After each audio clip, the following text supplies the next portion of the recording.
especial saludo para todos ustedes. Como parte del trabajo que debemos realizar los guías profesionales de turismo, está el conocer, preservar y ayudar a difundir esas expresiones de nuestros ancestros que han sido recuperadas gracias a la antropología y al estudio de distintos factores que nos permiten acercarnos a nuestros antepasados pobladores de una región que precisamente y basados en esas evidencias encontradas, al parecer conformaron una gran civilización con unos increíbles conocimientos que valen la pena ser analizados. Por esa razón, nos dimos a la tarea de visitar y conocer el cercado grande de los santuarios dentro de los predios de la Universidad Pedagógica y Tecnológica de Colombia, UPTC, con sede en Tunja, Boyacá.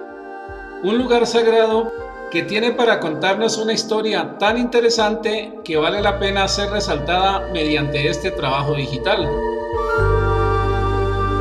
Al llegar a la entrada de este mítico lugar, nos da la bienvenida una serie de imágenes que inmediatamente evocan el lugar al cual estamos a punto de entrar. Allí se puede leer lo siguiente: bienvenidos.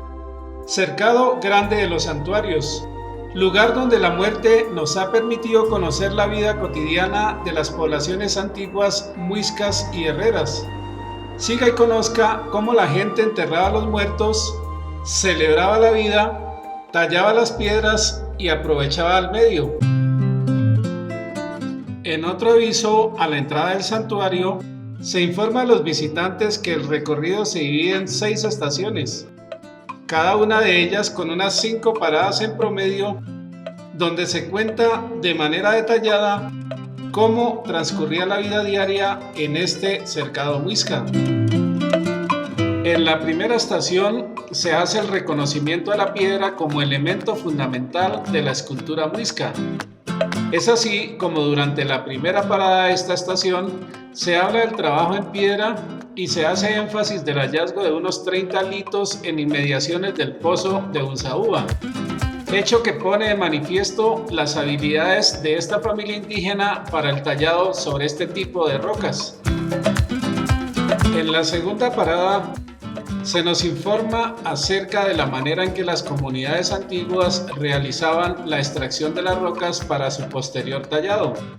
De ahí el surgimiento de las primeras canteras en este sector de la naciente ciudad.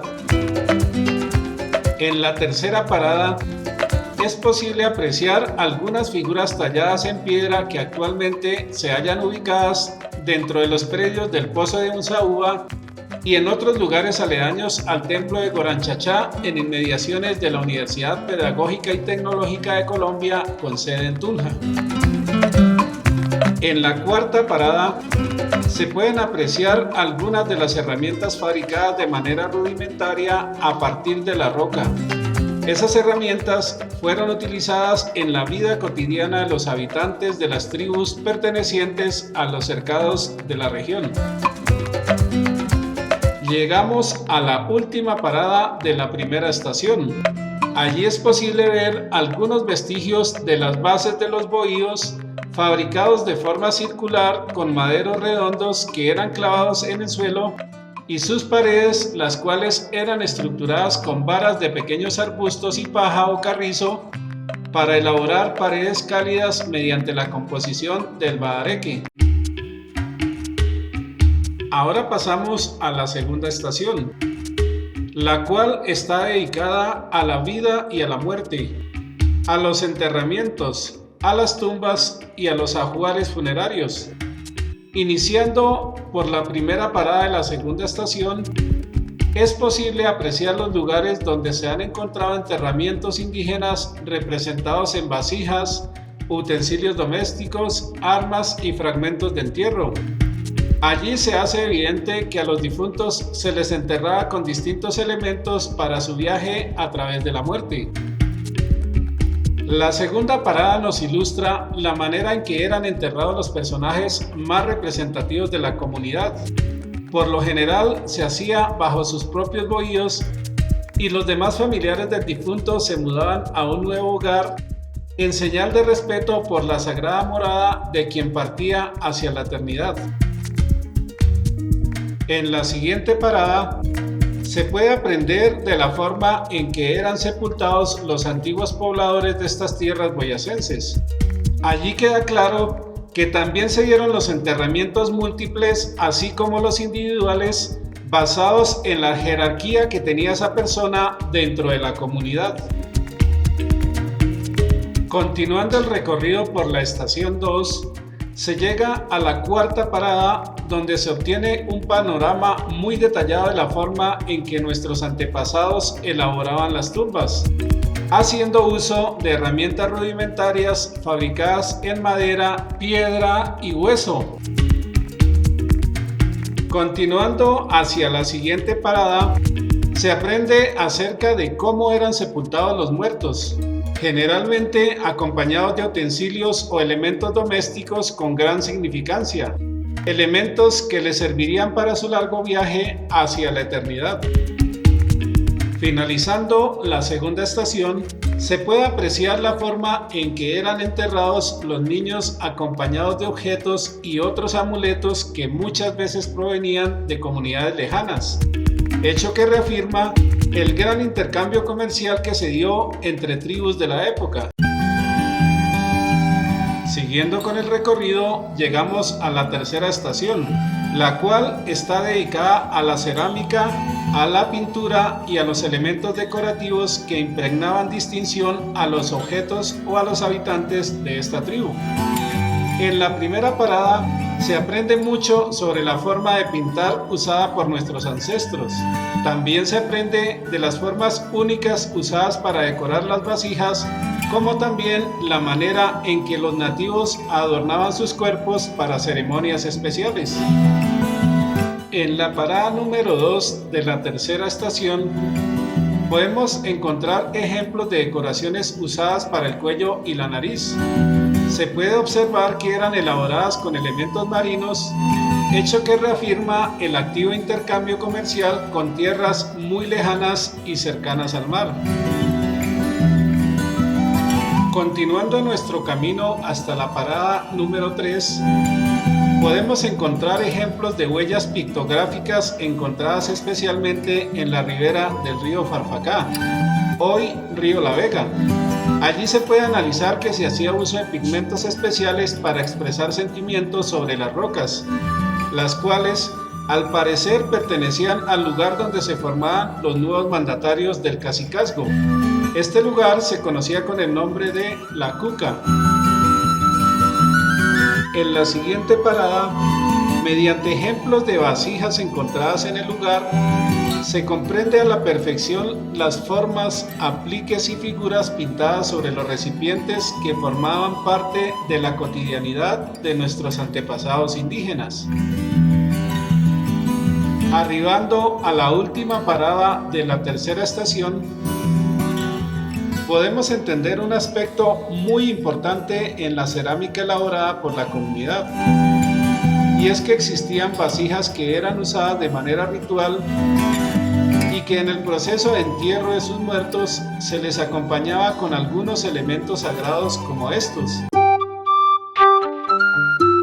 Ahora nuestro camino nos conduce hasta la cuarta estación, donde es posible saber aspectos cotidianos como la vivienda, el trabajo comunitario mediante el convite, cómo se tejía y elaboraban herramientas de hueso, cómo se molían los cereales y finalmente cómo era la construcción de los bohíos. Por esa razón, en la primera parada se hace referencia a las costumbres domésticas de la comunidad muisca.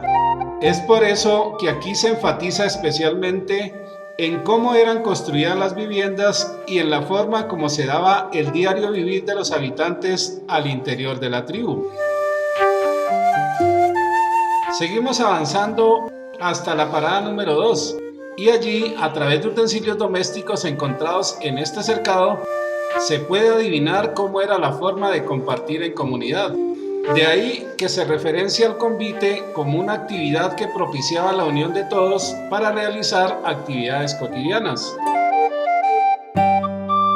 En la parada número 3 se puede conocer un poco más de cómo eran elaboradas ciertas herramientas y utensilios a partir de huesos de animales, que eran usados posteriormente para tejer y elaborar las vestimentas que formaban parte de la identidad del pueblo muisca. Estando en la parada número 4, podemos ver cómo era procesado el maíz como elemento fundamental de la alimentación de nuestros antepasados. Para ese entonces, la forma de moler se realizaba gracias al uso de la fricción de dos piedras, una que actuaba como base y la otra como elemento de triturado, para obtener la harina a partir de este delicioso cereal.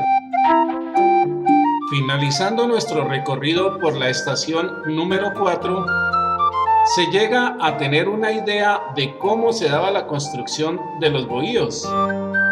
En esta parada se describen cada uno de los materiales utilizados para lograr viviendas que tenían una gran adaptabilidad térmica y además eran el eje central de la vida en comunidad. Ahora llegamos a la estación número 5, la cual es denominada Sujusimuy, la vivienda muisca.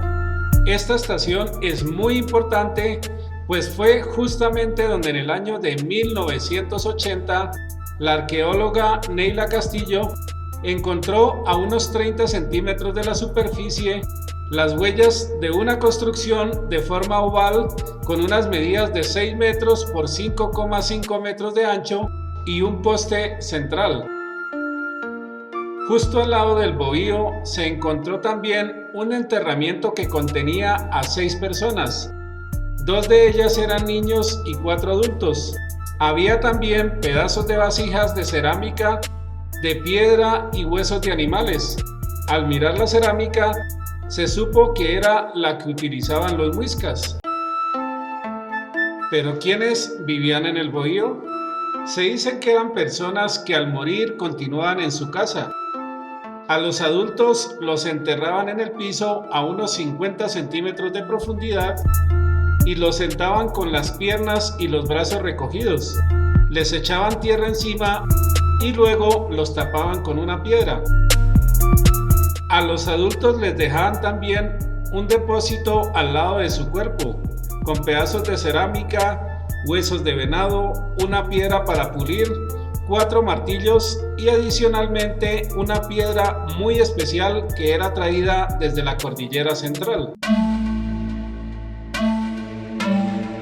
Vamos terminando nuestro recorrido y ahora llegamos a la estación número 6.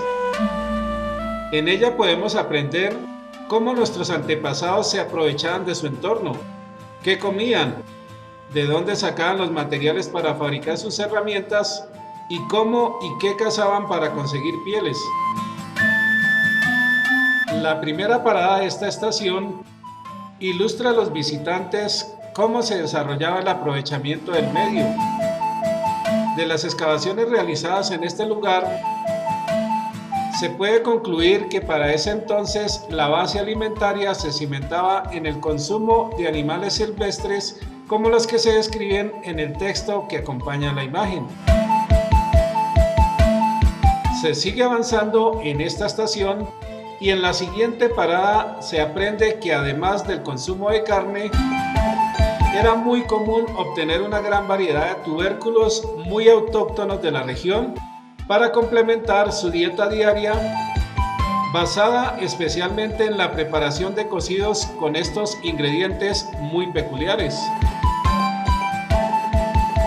En la siguiente parada se enseña a los visitantes la procedencia de algunas de las herramientas y utensilios usados en la producción de textiles.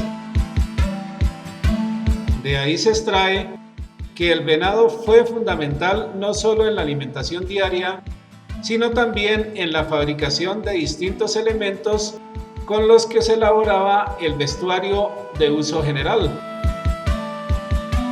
Llegamos al final del recorrido y por último, se aprende también la manera mediante la cual la comunidad se organizaba para realizar la cacería de animales silvestres y aprovechar sus pieles para distintos usos domésticos. Además, para protegerse del frío y del ataque de sus enemigos naturales. Pues bien, queridos amigos y amigas, fanáticos de la arqueología y de las buenas historias, este es el final del viaje por las tierras que habitaron nuestros antepasados muiscas y que fueron pobladores del Cercado Grande de los Santuarios en los actuales predios de la Universidad Pedagógica y Tecnológica de Colombia. Esperamos el video haya sido de su agrado y nos apoyen con sus comentarios y valiosas suscripciones al canal para hacer crecer este interesante proyecto que busca descubrir todos los tesoros turísticos de Boyacá. Muchas gracias y hasta una nueva historia.